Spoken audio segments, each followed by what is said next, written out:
All right, guys, today we're going to talk about some accessory work. All right, we're going to work on building a functional glute, adding a little extra posterior chain work at the end of our sessions. So if you have some time left over, these are 3 different things that I've got for you that help to build a stronger glute. First one, we're going to go over some barbell hip thrusts. So I've got my barbell set, a little bit of weight on each side. You just want it up so where you can roll the weight over the top of your feet. As far as the weight goes, start with something lighter on the lighter end, and then adjust from there. If you're able to complete this and maintain a good tempo while squeezing your glutes at the top, you can go up in weight. So I roll the bar over the top of my feet. I've got my back to a bench. If you don't have access to a bench, you could use some mats, anything to kind of elevate your chest up. From here, I pull that bar right over the top of my hip flexors. So right in this crease here. If this isn't comfortable for you, you can add a sweatshirt or anything to kind of pad the barbell. I like to add a blue mat. And then from here, I'll bring my feet in, lean back onto the bench, steady the barbell with my hands, and then I raise my hips up. From here, drop them down, up and squeeze my glutes. Back down, up and squeeze my glutes. Working on holding at the top. Squeezing the glutes, dropping back down. If that's not comfortable for you, you can lay back and raise from here. Same exact thing. Dropping down, up and squeeze. Up and squeeze, and then dropping back down. What I would recommend doing for sets and reps, guys, if you've got time at the end of your workout, or if these are implemented in, I recommend anywhere from 3 to 4 sets, 8 to 10 reps.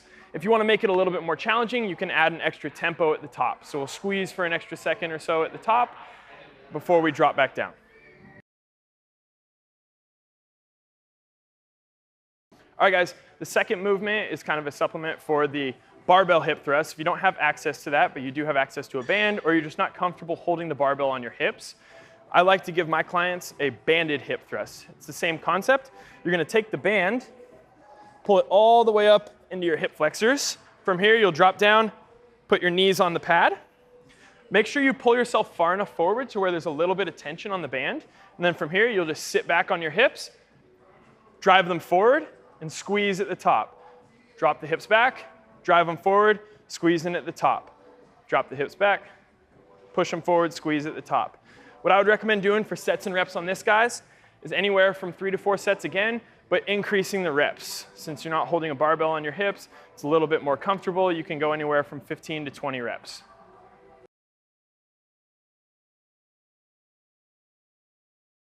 All right, guys, third movement I've got for you today is a Bandit Hit Bridge. If you follow the Invictus programming, especially the fitness portion, you see these implemented a lot in our training, anywhere from 20 to 25 reps or so. What you'll do with this, same concept as the other ones, set the J hooks to where they aren't going to pull in, then pull yourself under the band, set the band directly on top of your hip flexors, bring the feet in at a good angle. If you want to make it a little more challenging, bring the feet in further. If you want to make it a little bit easier, drop the feet out. And then from here, up, raising your hips up, squeezing your glutes, and then drop them back down nice and easy. Up, squeezing your glutes for at least a second, dropping them back down nice and easy. On all of these movements, guys, we want to focus on driving upwards as quickly as we can, and then squeezing at the top. So you're going to hold for about 1 to 2 seconds at the top, and then on the way back down, we're going to drop nice and slow and controlled, and then driving back up. At the top of each movement, I want you to focus on squeezing through your glutes so that we're not using our low back or using our hamstrings too much. We want to focus on isolating those glutes so we can build a stronger booty.